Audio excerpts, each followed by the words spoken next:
Hello students, good morning. देखिए बच्चों, आज हम यहाँ पर बात करेंगे क्लास 8 और सब्जेक्ट आपको पता है साइंस की। और आज का जो हम लेसन लेकर के चलेंगे वो चलेंगे किशोर अवस्था की ओर।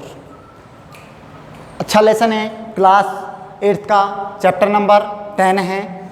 अब देखिए, सबसे पहले बात आती है कि किशोर अवस्था क्या है।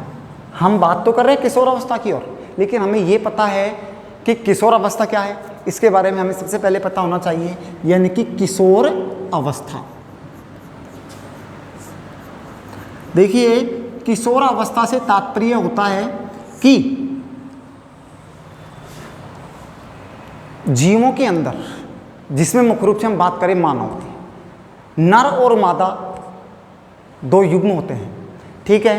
और जब लड़के और लड़कियां, क्या लड़के और लड़कियां एक ऐसी उम्र पर पहुंचते हैं जहां पर उनकी जनन के लिए परिपक्वता या जनन अंगों का विकास या उनके शरीर के अंगों में अचानक वृद्धि का होना प्रारंभ हो जाता है, तो वो किशोर अवस्था की ओर अग्रसर हो जाते हैं। यानी कि उनकी उम्र जैसे जैसे बढ़ती है वैसे वैसे उनके शरीर के अंदर परिवर्तन होने लगते हैं, और होने वाले वो परिवर्तन क्या कहलाती है?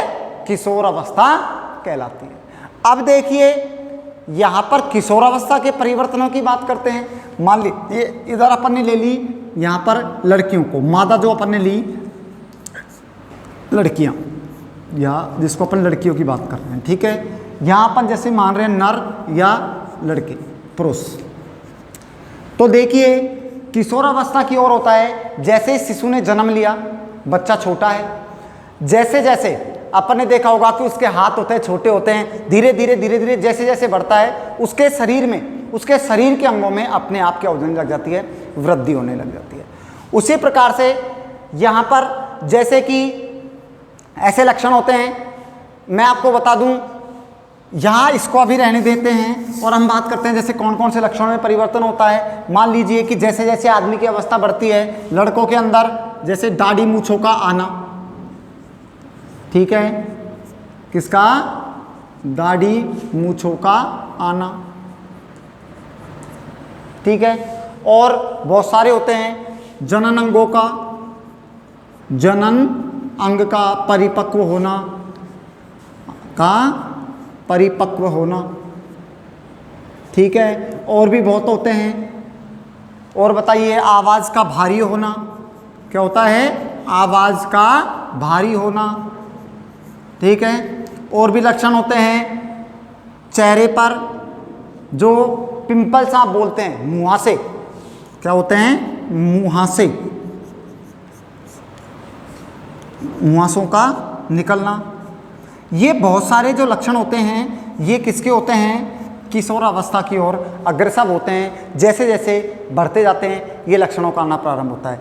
लड़कियों की अगर बात करें तो लड़कियों के अंदर भी, जैसे कि लड़कियों की जो आवाज़ होती है उसका पतली होना, ठीक है, स्तनों का विकास होना, ऋतुस्राव का प्रारंभ होना,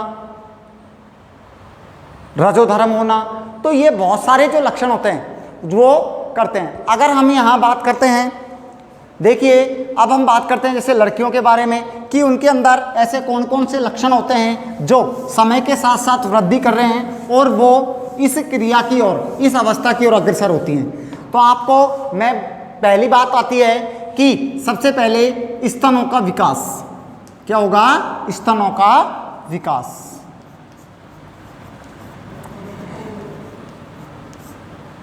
स्तनों का विकास से तात्पर्य होता है कि जैसे जैसे लड़कियों की जो उम्र होती है वो बढ़ती जाती है वैसे वैसे स्तन नर और मादा दोनों के अंदर पाए जाते हैं। लेकिन जो मादाएं होती हैं उनके अंदर जो हार्मोन होता है ऑक्सीटॉक्सिन, उस हार्मोन की अधिकता के कारण, प्रचुरता के कारण उनके स्तनों का विकास होना प्रारंभ होता है।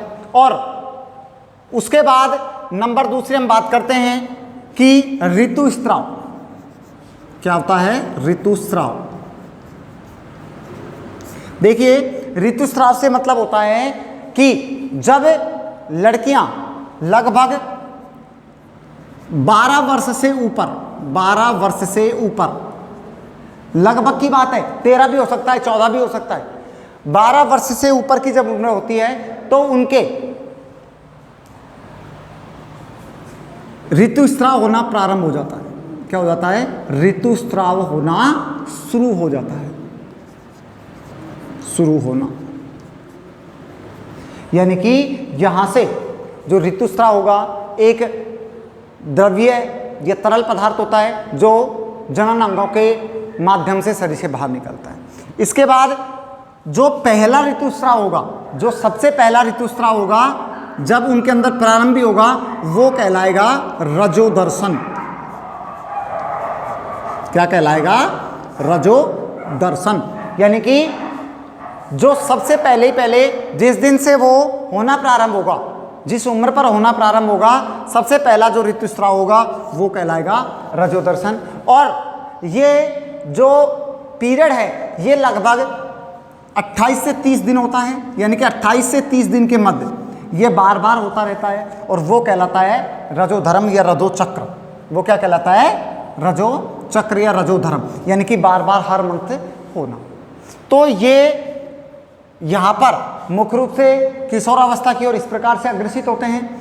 यानी कि और इसके साथ साथ कील जो मुहासे होती हैं, अपन जिनको कहते हैं पिंपल्स, मुहासे जो होते हैं उनका निकलना प्रारंभ हो जाता है। और जैसे जैसे किशोरावस्था की ओर अग्रसर होती हैं वैसे वैसे ये बढ़ते जाते हैं और धीरे धीरे ये स्वतः ही अपने आप क्या हो जाते हैं? कम हो जाते हैं। उसी प्रकार पुरुषों के अंदर भी क्या होता है कि जैसे कि दाढ़ी मूछें जो होती हैं उनका आना प्रारंभ हो जाता है।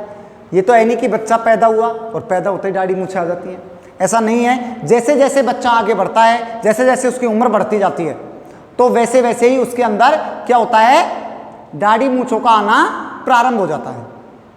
ठीक है। उसके बाद आवाज़ जो होती है उसमें परिवर्तन होता है। यानी कि जो लड़कियां होती हैं, औरत होती हैं, उनकी आवाज़ कम होती है। यानी कि कम का मतलब होता है कि पतली होती है, सुरीली होती है। जबकि जो व्यक्ति होते हैं, आदमी होते हैं, उनकी आवाज़ कैसी होती है? भारी होती है। और नरों के अंदर जो जननांग होते हैं वो परिपक्व होते हैं और शुक्राणुओं का निर्माण उनके अंदर बनना प्रारंभ हो जाता है। यानी कि जनन जो तंत्र होता है उसके अंदर। और यही चीज़ें हमने जनन में पढ़ी। यानी कि जनन के क्रिया में क्या होता है कि जनन जो क्रिया होती है मानव में, वो क्रिया नर और मादा दोनों के, नर व मादा दोनों के संलयन से होती है, मादा के संलयन से। और इसके लिए जो मुख्य रूप से हार्मोन होते हैं, यानी कि नर हार्मोन, नर के अंदर जो जनन हार्मोन होता है वो कौन सा होता है? टेस्टोस्टेरोन। कौन सा होता है? Testosterone hormone. जबकि जो मादा होती है उसके अंदर जो हार्मोन होता है वो होता है एस्ट्रोजन और प्रोजेस्टेरोन। इन दोनों हार्मोन के अंदर पाए जाते हैं अलग अलग। ठीक है। और आप भी जानते हैं कि हार्मोनों का कार्य, जो हार्मोन जिस पदार्थ का स्रावन करते हैं वो किसी ना किसी रूप से अपना प्रभाव दिखाता है।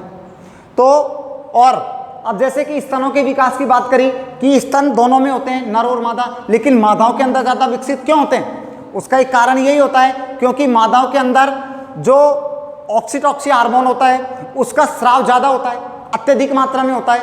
तो वही बात है, अगर आप 5 स्टार में जाकर के खाना अपन जैसे मान लो खाते हैं तो जिसके पास पैसे हैं वो तो जा करके बैठेगा, गरीब व्यक्ति नहीं जाता है। तो यहाँ पर भी बात होती है कि जिसके पास चीज़ ज़्यादा है उसके पास वो विकास ज़्यादा होगा, जिसके पास कम है उसके पास कम होगा।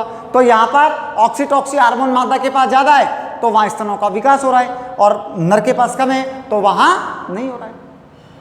तो ये किशोरावस्था की ओर अग्रसर होने के प्रमुख पद होते हैं। और किशोरावस्था पर जब जाते हैं तो बहुत सारी गतिविधियां, बहुत सारे कार्य दिमाग के अंदर भी आते हैं, बहुत सारी घटनाएं। और यही उम्र एक ऐसी उम्र होती है जिस पे इस उम्र पर पहुंचने के बाद हम अपने भविष्य को भी तय करते हैं।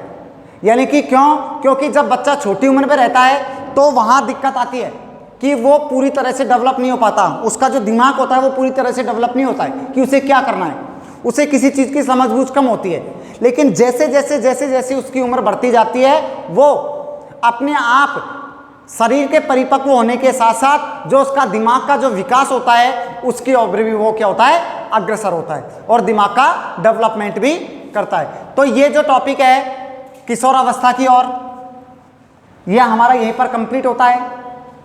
Thank you.